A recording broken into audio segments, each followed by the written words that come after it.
Good morning, students. This is the first class of the grammar in 9th standard. You already learned how many parts of speech are there? There are 8 parts of speech. So, how many? 8 parts of speech. So, 8 parts of speech you already learned in last year 8th standard. That grammar book you should refer and keep it with you. That is very good book. It is very helpful for you your higher studies. So here how many parts of speech are there? 8 parts of speech are there. Which are there? The noun, pronoun, verb, adverb, adjective, preposition, conjunction, interjection. So these are all the parts of speech. So here first one, noun, pronoun, verb, adverb,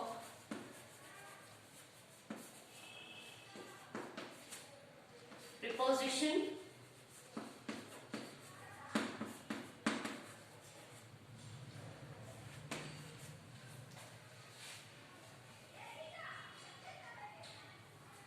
adjective. 7th one is, here I am going to write 7th one, interjection.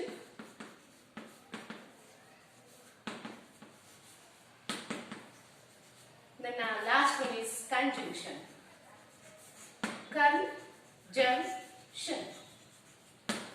So this is 8 important parts of speech we already learned in last year.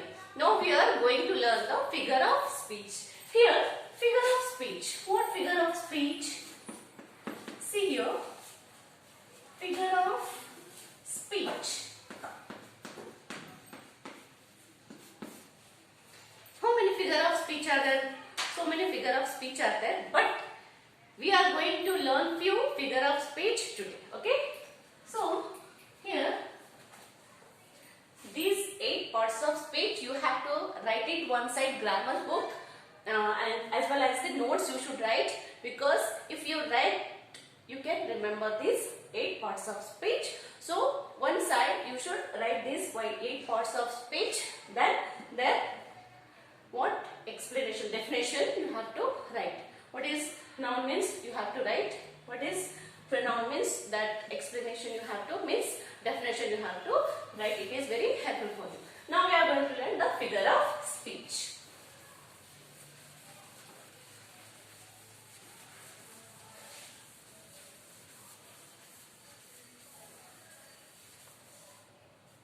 So here figure of speech means, I already told you, English is a very beautiful language. English is very beautiful language. How it is beautiful? Means if we decorate, it is become beautiful language. It will become beautiful language. How we decorate? We have to decorate. We have to compare the things. Understand? We have to compare the things with the one another. So that is called a decorative. It is called what? Figure of speech is also called as a figurative language. What it is? It is a figure of speech is called as figurative language which creates the ideas. Figures of speech. See, how many are there? Few I am going to write here. Simile. Simile. Then metaphor. Second one is metaphor. Third one is personification. Personification. Fourth one is hyperbole. Hyperbole. Then fifth one is oxymoron. What? Oxymoron. Sixth one is pronunciation onomatopoeia.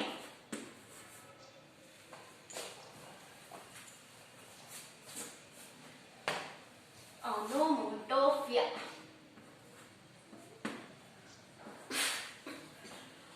Onomatopoeia, simile, metaphor, personification, hyperbole, oxymoron, onomatopoeia, and the last one is alliteration. Alliteration. See, these are all figure of speech.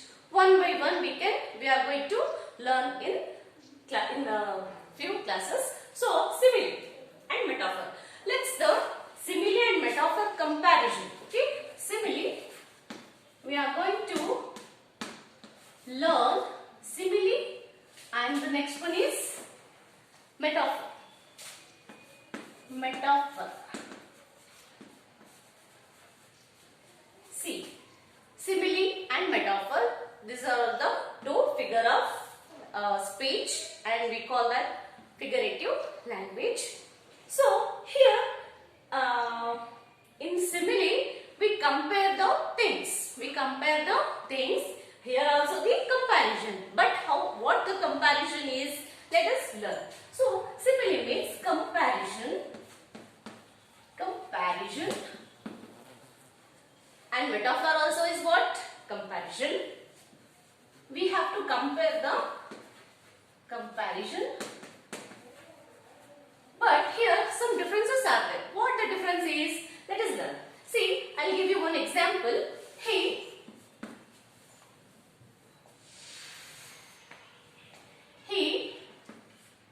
ran slowly. Slowly.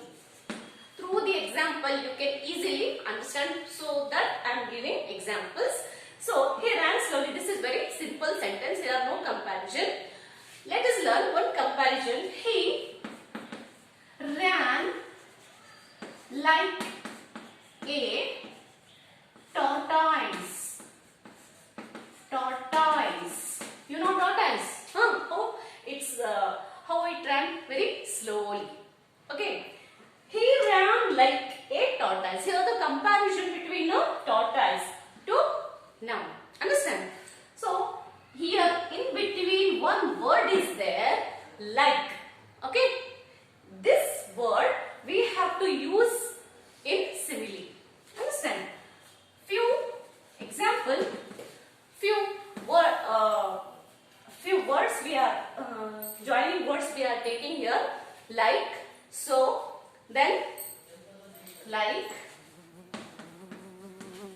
so.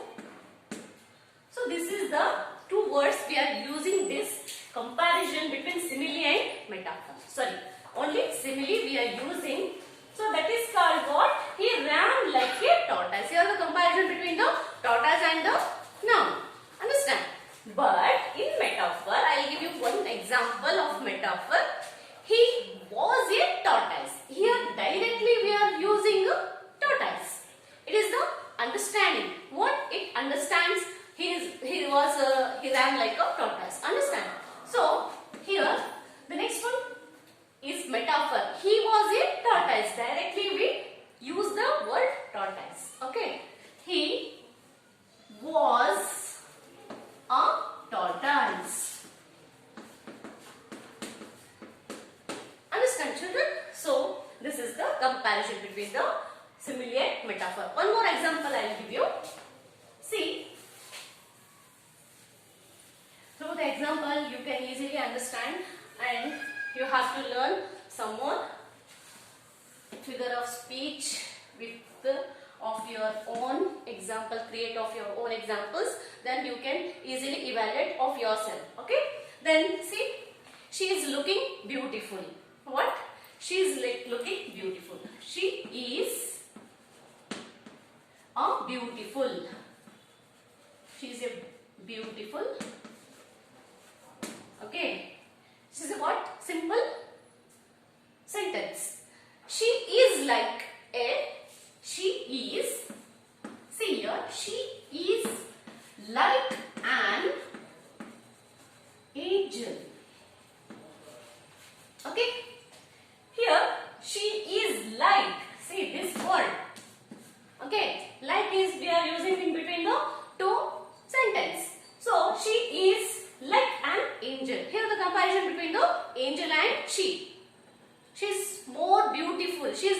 angel. Okay. In simile, we use this sentence, this type of sentence, this type of comparison. But in metaphor, how we are going to write? She is like an angel. But in metaphor, she is an angel. Right? Instead of this, we have to write she is an angel. Directly we have to write here angel. She is like an angel in a simile. Here the comparison. But here we have to mention directly angel. Understand? She fought like a lion. She fought like a lion. Here the comparison between lion and she or he. Okay. In between lion and he we have to compare. That is called simile. He is the lion. He is lion means that is the metaphor. He is a brave, or he fought brave like a lion. He fought brave like a lion. Like is a simile. He fought a lion. He fought like a lion. That is called a simile. Metaphor means our soldiers are lions. Here the soldiers comparison between the lions, but directly how we can say our lions are very brave. Understand? So this is the two figure of speech we learned in this simile and metaphor definition. I will tell you the definition. I will write it on the board tomorrow. And this is only the example. Through the example you can understand. Now tomorrow I am going to give you the notes. Okay. The remaining figure of speech tomorrow I will explain. So these type of examples you can create. Then you can easily understand. Okay. Thank you.